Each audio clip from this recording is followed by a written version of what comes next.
आप सभी ने पौराणिक काल के बहुत से ऐसे श्रापों के विषय में पढ़ा अथवा सुना होगा जिसे आज भी मनुष्य जाति भुगत रही है। आज हम आपको उस काल के श्रापों के विषय में बताने जा रहे हैं जिससे भोलेनाथ भी बच ना सके और आज भी वो उस श्राप को भुगत रहे हैं।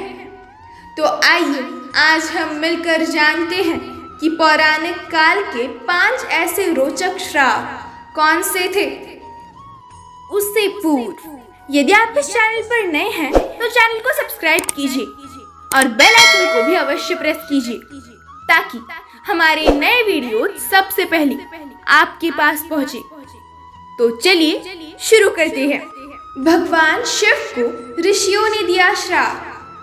क्या कभी आपने सोचा है कि शिव जी को लिंग अर्थात शिवलिंग के रूप में क्यों पूजा जाता है?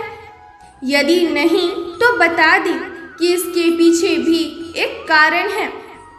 पौराणिक कथा के अनुसार एक समय की बात है, भगवान शिव दारू वन में ऋषियों के साथ रहने के लिए आए। उस वन में रहने वाले ऋषि मुनियों की पत्नियां भी उनके साथ ही रहती थी और भगवान शिव जब वहां पहुंचे तो उन ऋषि मुनियों की पत्नियां शिव के रूप को देख उन पर मोहित हो गई। ये बात जब उन ऋषि मुनियों को पता चली तो उन लोगों ने भगवान शिव को सबक सिखाने का निर्णय लिया। वे सभी ये तो जानते ही थे कि सामने से वो भोलेनाथ का कुछ भी नहीं बिगाड़ सकते थे, इसीलिए उन्होंने भगवान शिव पर आक्रमण करने के लिए बाघ जैसे हिंसक पशु को भेजा। किंतु कहते हैं ना कि जिसने स्वयं बाघ की खाल को धारण कर रखा हो उसका बाघ क्या ही बिगाड़ सकता है।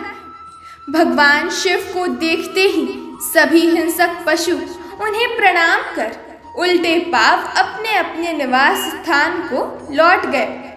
ये देख ऋषि मुनियों ने भगवान शिव को श्राप देते हुए कहा कि हे शिव, जिस प्रकार आपने हम सभी की पत्नियों को स्वयं के प्रति आकर्षित होने को विवश किया है, इसीलिए आज से आपकी केवल लिंग के रूप में पूजा होगी।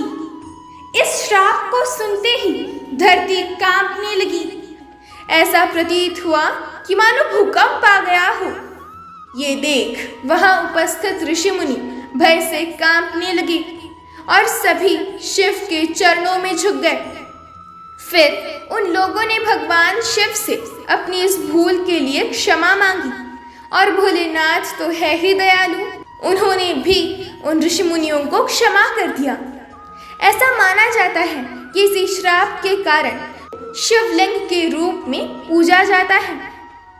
द्रौपदी ने कुत्तों को दिया श्राप। क्या आप जानते हैं कुत्ते खुले में संभोग करते हैं?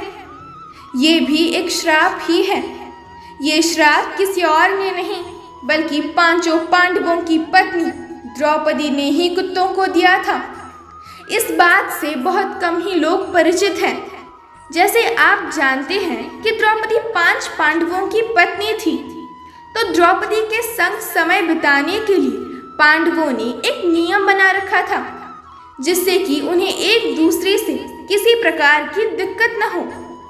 उन्होंने तय किया था कि जब भी कोई भाई द्रौपदी के कक्ष में दाखिल हो तो वो दरवाजे पर अपनी जूतियां उतार दे ताकि बाकी भाइयों को ये पता चल जाए कि द्रौपदी अकेली नहीं है।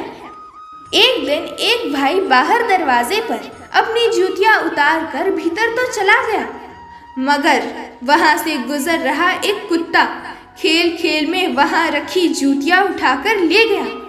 तभी दूसरे भाई ने देखा कि कक्ष के दरवाजे पर जूते नहीं हैं, तो वो कक्ष के अंदर चला गया, जिससे एक शर्मिंदाजनक स्थिति बन गई।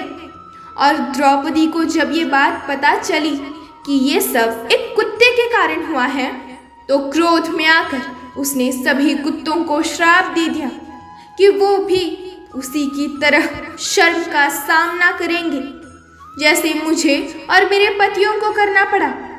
ये श्राप कुत्ते आज भी भुगत रहे हैं। तोते ने दिया माता सीता को श्राप। धर्म ग्रंथों में बताया गया है कि बुरे कर्मों का फल सदैव बुरा ही मिलता है, चाहे वो मनुष्य हो या फिर ईश्वर। रामायण कई भाषाओं में लिखी गई है। भिन्न भिन्न रामायण में कई प्रकार की कथाएं मिलती हैं, जिनसे कई लोग परिचित नहीं हैं। एक कथा में बताया गया है कि एक बार माता सीता अपनी बाल्यावस्था में अपनी सहेलियों के साथ बगीचे में खेल रही थी। वही बगीचे में एक तोते का जोड़ा पेड़ पर बैठा था। तोते का जोड़ा भगवान राम और माता सीता के विषय में बातें कर रहा था। माता सीता अपने भविष्य के विषय में जानना चाहती थी। उन्होंने अपनी सखियों से कहकर दोनों पक्षियों को पकड़वा लिया। सीता जी ने कहा, वो जनक पुत्री मैं ही हूँ। जब तक मेरा विवाह नहीं हो जाता तुम दोनों मेरे साथ राजमहल में रहोगे और तुम्हें वहां पर सारी सुख सुविधाएं मिलेंगी। नर तोते ने कहा, हे जनक पुत्री, हम तो गगन के पंछी हैं, इसीलिए पिंजरे में बंद रहकर हम जीवित नहीं रह पाएंगे, इसलिए आप हमको आजाद कर दीजिए। नर तोते ने कहा कि मेरी पत्नी गर्भवती है, इसीलिए ऐसे समय पर उसको जाने दे। हम दोनों एक दूसरे का वियोग सहन नहीं कर सकते, इसीलिए आप मेरी पत्नी को जाने दे। किंतु सीता जी ने उसकी एक न सुनी। इस पर मादा तोते को अत्यधिक क्रोध आया और उसने माता सीता को श्राप दे दिया कि जिस प्रकार तुमने गर्भावस्था में मेरे पति को मुझसे अलग कर दिया है, वैसे ही उसी प्रकार गर्भावस्था के दौरान तुमको भी पति वियोग सहना होगा। इतना कहते ही मादा तोते ने अपने प्राण त्याग दिए।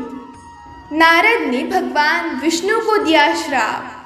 शिव पुराण में बताया गया है कि एक बार नारद जी को गर्व हो गया था। देवर्षि नारद का अभिमान तोड़ने के लिए भगवान विष्णु ने एक योजना बनाई। भगवान विष्णु ने एक सुंदर नगर का निर्माण किया। उस नगर की राजकुमारी अत्यंत सुंदर थी। नारद मुनि उस पर मोहित हो गए। उस कन्या के स्वयंवर में जाने के लिए नारद जी ने भगवान विष्णु से सुंदर रूप मांगा। स्वयंवर में भगवान विष्णु भी पहुंचे थे। देवर्षि नारद को वहां देख भगवान विष्णु ने उनका मुख वानर के रूप में बदल दिया, जिसके पश्चात उस कन्या ने भगवान विष्णु को वर के तौर पर चुना। क्रोधित महर्षि नारद ने भगवान विष्णु को श्राप दे दिया कि जिस प्रकार मैं स्त्री के लिए व्याकुल हुआ, ठीक उसी प्रकार आप भी स्त्री के लिए दुख भोगोगे। जिसके परिणाम स्वरूप भगवान विष्णु ने राम अवतार लिया और माता सीता से विरह सहकर श्राप को पूर्ण किया। वृंदा ने दिया भगवान विष्णु को श्राप। हिंदू धर्म की मान्यताओं के अनुसार वृंदा नाम की एक कन्या का विवाह समुद्र मंथन से उत्पन्न हुए जलंधर नामक राक्षस से हुआ था। वृंदा भगवान विष्णु की भक्त के साथ साथ एक पतिव्रता स्त्री भी थी। इसी कारण से जलंधर और भी अधिक शक्तिशाली हो गया था। ऐसी मान्यताएं हैं कि भगवान शिव भी जलंधर को पराजित नहीं कर पा रहे थे। इसके पश्चात सभी देवों ने मिलकर भगवान विष्णु ने जलंधर का वेश धारण किया और पतिव्रता स्त्री वृंदा की पवित्रता नष्ट कर दी। वृंदा की पवित्रता समाप्त होते ही जलंधर की ताकत खत्म हो गई, उसकी शक्ति खत्म हो गई, नष्ट हो गई और भगवान शिव ने जलंधर का वध कर दिया। वृंदा को जैसे ही इस बात का पता चला तो वो क्रोधित हो उठी और भगवान विष्णु को शालिग्राम बनने का श्राप दे दिया। वृंदा ने भगवान विष्णु को श्राप दिया कि वो भी एक दिन अपनी पत्नी से अलग हो जाएंगे। इसीलिए कहा गया है कि प्रभु श्री राम अवतार में भगवान राम को माता सीता से अलग होना पड़ा। ये वृंदा के श्राप के कारण ही हुआ था।